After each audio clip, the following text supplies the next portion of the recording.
Hello, today's book review is called The Royal Nanny. My name is Marion Marchetto, and I'm the author of the Bridgewater Chronicles, and reviewing this book today by Karen Harper.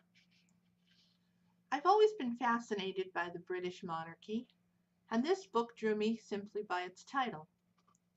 Written from the perspective of Charlotte Bill, also known as Mrs. Lala, it is the behind-the-scenes look at the British royal family from the years 1897 through 1959. Charlotte has been hired as under-nanny for the royal children, David, Bertie, and soon-to-be-born Mary. Within a short time of her arrival, she witnesses an atrocity playing out, with David at the receiving end of love/punishment from the head nanny, Mrs. Peters. Sadly, Mrs. Peters has an illness and is sent to an asylum, and Mrs. Lala is pronounced new head nanny. Over the years, we witness the ever-expanding royal family and learn of the eccentricities of those in power as concerns their offspring. Sometimes laughable, sometimes sad.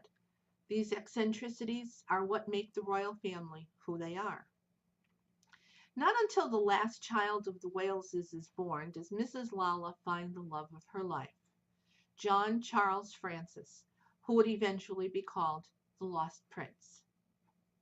Unlike any of his other siblings, Johnny is prone to epileptic fits that worsen over time, and it is Mrs. Lala who stays by the boy, tends him, nurses him through his fits, and becomes his lifelong companion. All this at the expense of a life of her own away from her royal duties. After witnessing one of the boy's fits that totally unnerves his siblings, Johnny and Mrs. Lala are moved from the family homes to a small cottage at the far reaches of Sandringham, where they stay until his demise at the age of 14. I loved this story, mostly because it is based on true events and populated with historical characters who actually lived. It has given me a new perspective on how the upper class comports themselves and what their actual expectations may be.